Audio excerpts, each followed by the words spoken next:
Start with 6 minutes with Mr. Barrett, please.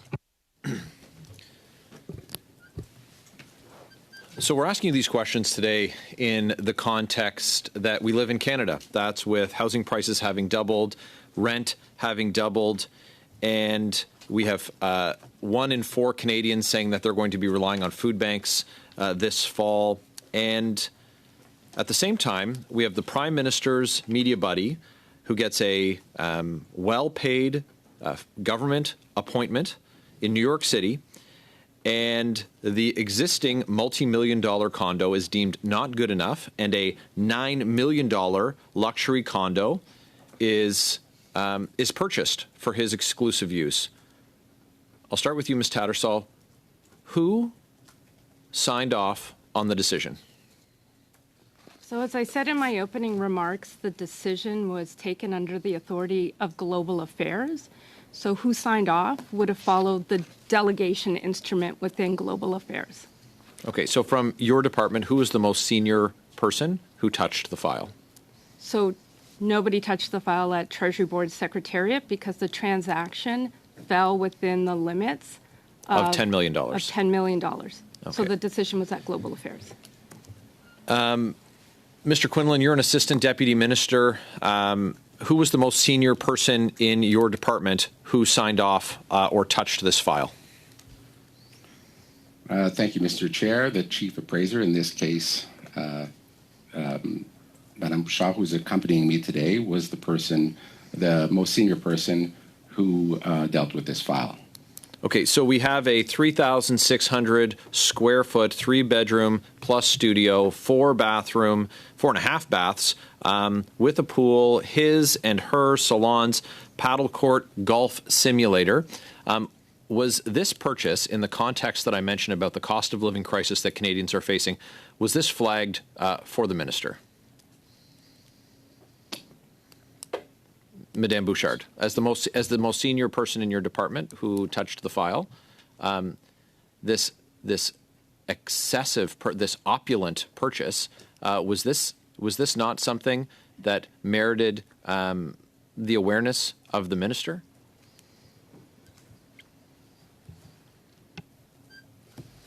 Merci pour votre question. Thank you for that question. The Chief Appraiser of Canada does not have the mandate to evaluate the merits of a given transaction or the decision to acquire or dispose of a property. My mandate is simply to take a given address and ensure that it is appraised.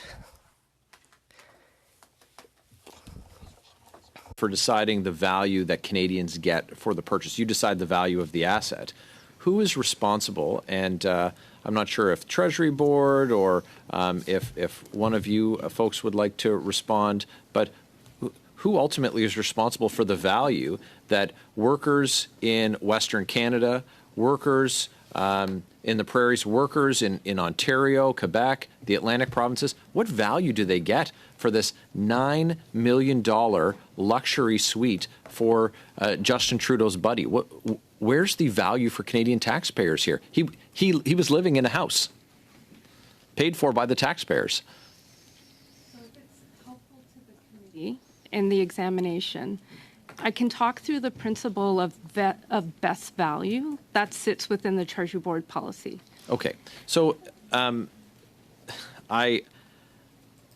we're talking about best value, I'm not looking for chapter and verse on what the policy says.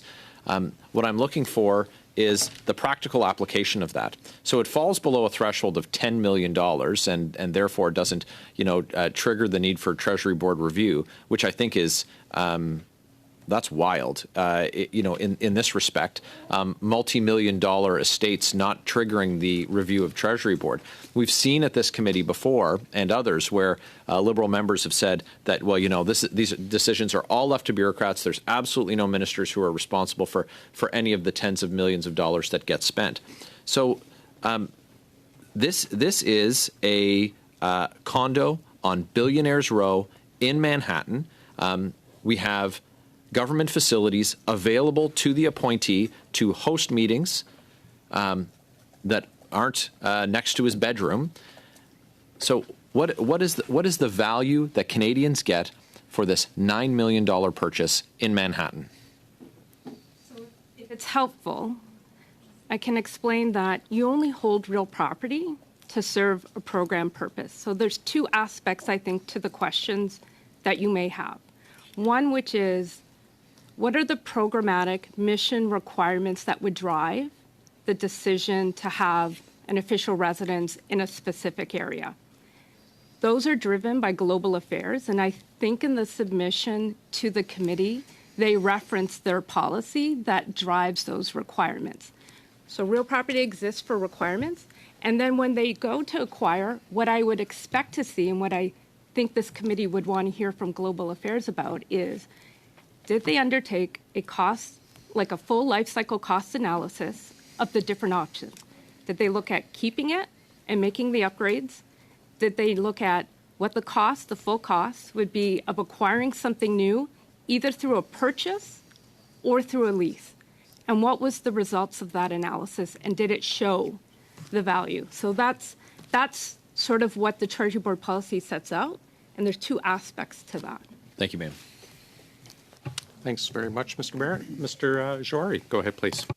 Thank you, Mr. Chair, and once again, welcome to all the officials back to OGO. I'm going to start with Madam Tattersall. Actually, the line that you were going is very welcome in the line of questioning that I want to ask. You talked about the program needs, which basically is based on what you've said, is determined by GAC. And that is outlined in the document that the GAC has provided. You also talked about the fact that TBS lays out a set of requirements, and they review from a completeness point of view rather than a comprehensive and quality point of view. So they look at it and say, was there a cost-benefit analysis? Did the cost-benefit, was there independent appraisal done, and did the value of the new acquisition outweigh the value of the lease or alternative? So in your opening remark, you also talked about the directive on the management of real property. You touched on a couple of the key points under the, I believe it's the section 4.2.23 to 4.2.27, which is validating the need for acquiring the real estate property based on the program needs and on the real property portfolio strategy. So can you, in very brief, do you believe the procedures that's highlighted by TBS on the directive on the management of real property from subsection section 4.223 to 4.227, all of those were met?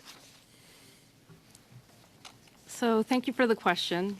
I have to start with the premise that this transaction was not reviewed by Treasury Board.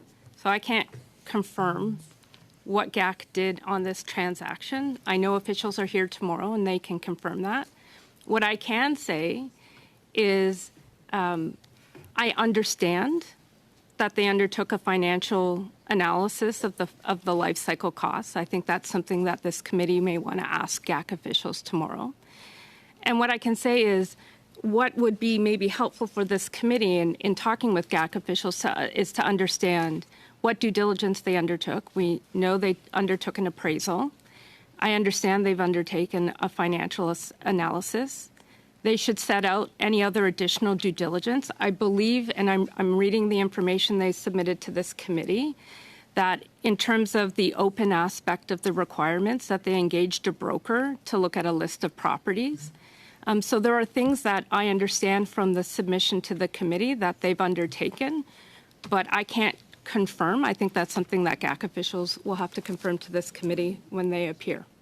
So once the policies are set, and I've highlighted the policy, you pointed to some of those, because the threshold is there and it was below $10 million, there was no need. Am I right to understand that there was no need for the review? So that's correct. So the transaction limits, and so GAC has had special transaction limits since 1993, which get updated with inflation and market valuation adjustments.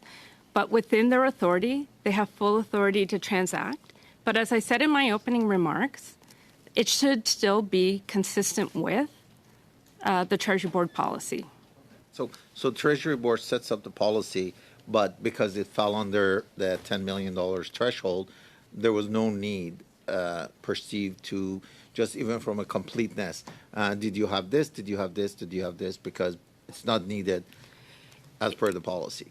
Does that? So two things. One, there are hundreds of real property transactions that may occur in any given year. And so that limit is delegated to the department. So they have the responsibility and accountability for that transaction.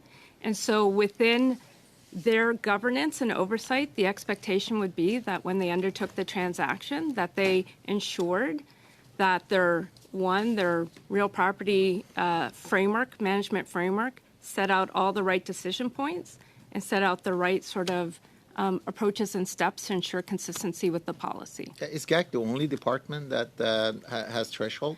No, GAC is one of 8 departments that have special limits. So every department has general real property limits, and 7 other have special limits, and that takes into account sort of their specific operational needs in real property. So they're not the only ones. Has there been transaction in the past that you may be aware of that fell under the threshold, and they basically said, well, we're gonna conduct a transaction.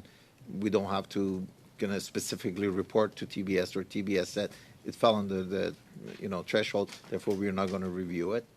So there's lots of transactions that will happen across government that take place within departments that fall within their transaction limits. On average, what's the size of these transactions? Do you have any idea? And I know it's under the threshold, so you. I don't. It's a good question because it falls under the threshold. I don't have a line of sight into that. I think it would be an interesting question for GAC to understand what their transactions are. I do know. I tried to prepare a bit for this committee. I do know a lot of their transactions will actually be in respective leases because they do a lot of real property transactions for staff quarters. But in terms of the amount and for what, the higher dollar ones will typically be related to official residences or chanceries. Thank you. Thank you, sir. Thank you very much. Mrs. Vignola, please. Merci beaucoup, monsieur. Thank you very much, Chair. Ladies, sir, thank you for coming in on this chilly, almost autumnal summer day. Ms. Tattersall, a few minutes ago, you noted that the threshold was established in 1993 and it has been adjusted since then. When was the last adjustment that set the value at $10 million? Merci pour la question. Thank you for that question. The last time the limit was reviewed was 2022.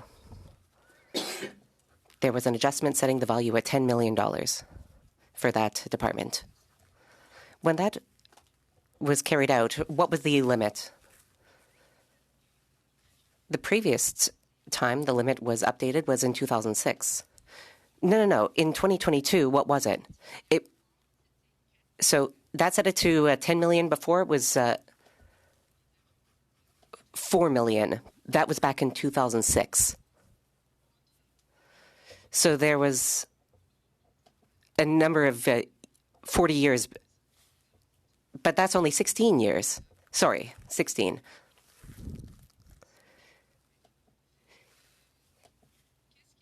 Even 1993 is roughly 30 years ago.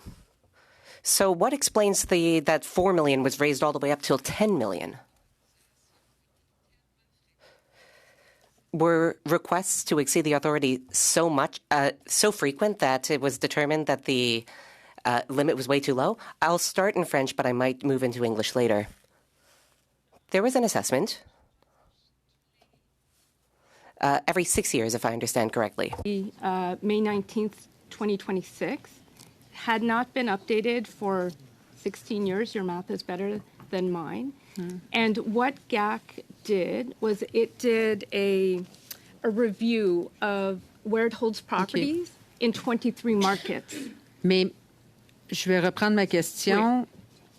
Est-ce qu'il I'll follow up on my question. I'll ask it in another way. How many requests were there for spending above the $4 million limit that justified that the limit should be raised till $10 million, 2.5 times its initial value? That's a good question. I would have to come back to you on that one because I don't have those numbers with me. Thank you.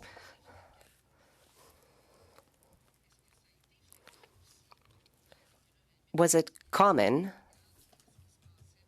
Well, I'm looking at what was happening in 2007, 2008. There was a $15 million construction in South Korea, a $3.5 million parking lot was built, but of course that was under the $4 million limit at the time. A chancellery was built in Bangladesh, $6 million.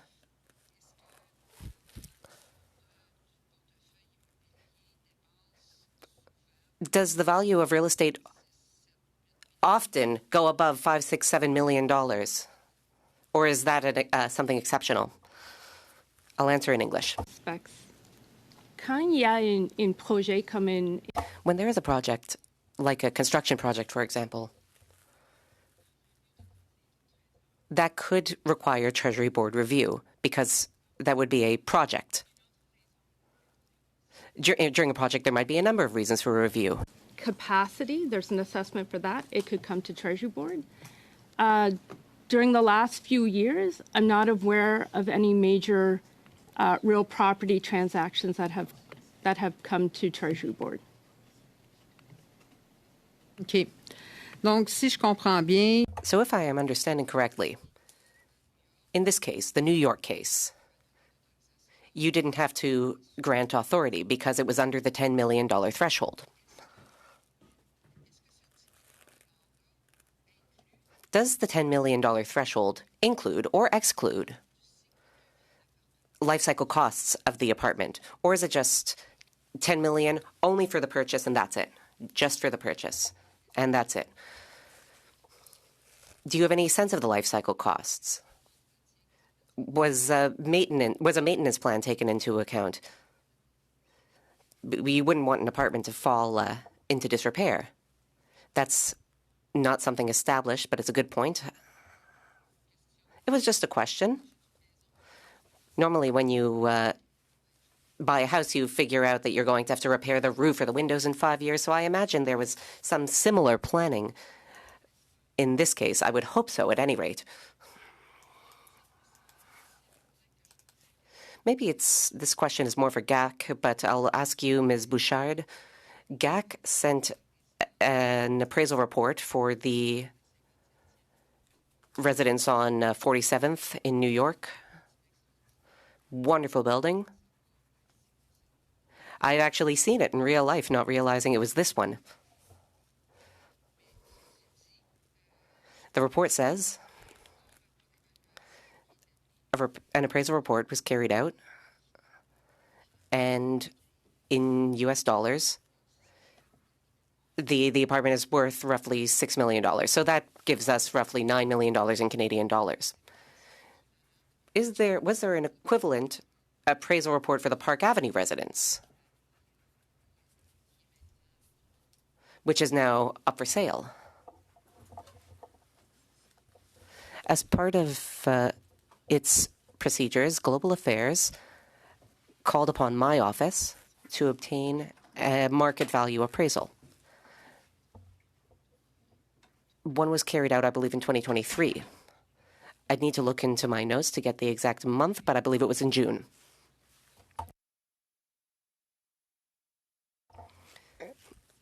We carried out an update report this year in June 2024. So we updated the appraisal report. I cannot go into too much detail about the appraisal report, given that the unit is up for sale. We wouldn't want to compromise the smooth functioning of a transaction. So I don't want to go into the report too much, but I can say that a report was requested and updated. Okay, I'll come back to you later. Thank you. Grack, over to you, please, sir. Thank you very much, Mr. Chair, and good to see everyone virtually. Good to be back at the committee, and I want to start by thanking our witnesses for helping us understand how these kinds of purchases and sales work and the role of Treasury Board and PSPC in that process. And my colleagues have canvassed a number of aspects of this, and I understand that the extent or the breadth of questioning is somewhat limited given TSB and PSPC's limited roles. I'm curious, though, how far back the basic process, the basic structure for these kinds of transactions. We've talked a little bit about the policies that are in place and the procedures. How far back do those procedures go? And perhaps this is a question for Ms. Tattersall from TSB. So the current directive has been in effect since 2021, but there was a policy on real property in advance of that. I don't know how far back it goes, but it goes back a far way, so it would have covered transactions for decades now, but the current policy goes back to 2021. And following on my colleague Ms. Vignola's question about the increase in the threshold that was made in 2022 when it was increased from 4 million to 10 million, I'm wondering what the rationale. I assume that there was a request from Global Affairs to increase the limit. What was the rationale for increasing the limit? Because obviously it comes at the costs of reduced scrutiny, reduced accountability, reduced transparency, all of those things. What was the rationale that was provided for that quite significant increase in the threshold? So the thresholds have an expiry date. So the last time that the threshold for an acquisition for an official residence had been updated was in 2006, and that's when the 4 million had been set up. There was 16 years in between that. So the business case looked at inflation over the 16 years, the changes in the market conditions, the real property market conditions.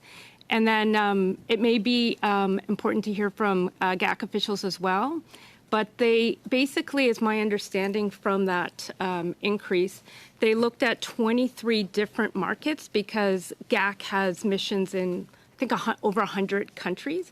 So they looked at 23 different markets and looked at the average price for an acquisition of an official residence.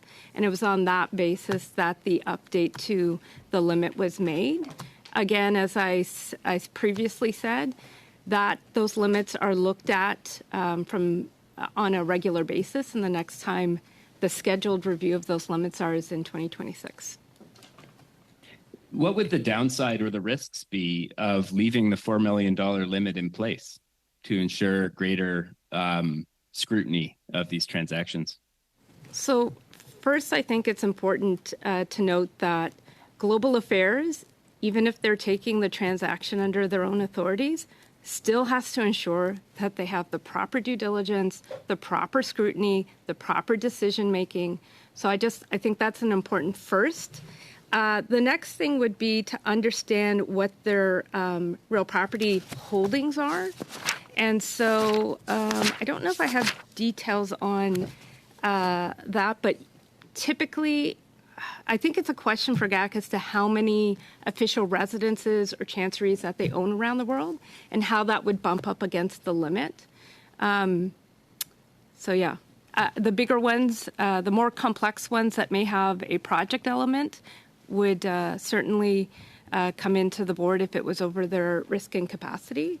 But I don't have anything else to answer, to add to So that answer. I understand that Global Affairs is responsible for their own due diligence, and I'm not questioning that process. My understanding is that the reason that Treasury Board gets involved in transactions over the $10 million threshold is to provide an added layer of accountability and due diligence on behalf of the Canadian public. And so I guess, given the challenges that we've seen in procurement government-wide, why, just for the sake of caution, we wouldn't have a lower threshold in order to ensure that there are more eyes on each transaction and that Canadians are getting the best value? GAC has been managing its real property for decades, and it's had special limits since 1993. I found the number. They have 87 official residences across government. So within that limit, it's a balance between those transactions that GAC routinely will undertake and manage, balanced against those that would be above that limit that really necessitate Treasury Board approval. Okay. I believe you said the next review of the limits is in 2026. So it was 14 years between reviews and then 4 years between reviews. Is the intention to have, maybe I misunderstood the timeline here. Is the intention to have more frequent reviews of the limits? So I should clarify, the period of review hasn't changed. It's that the limits were not increased. I think in 2019 there was a review. They were not increased in 2019. There were reviews, so there's regularly scheduled reviews. We don't update them necessarily each time it comes up for review. Okay. And this might be a question for Sorry, Mr. that is our time. There's Mr. Chair. It's past our time, but Thanks, lots of opportunity. We are booking tomorrow's meeting, by the way, at committee request at 9 a.m. Eastern Time, just for you, Mr. Backrack.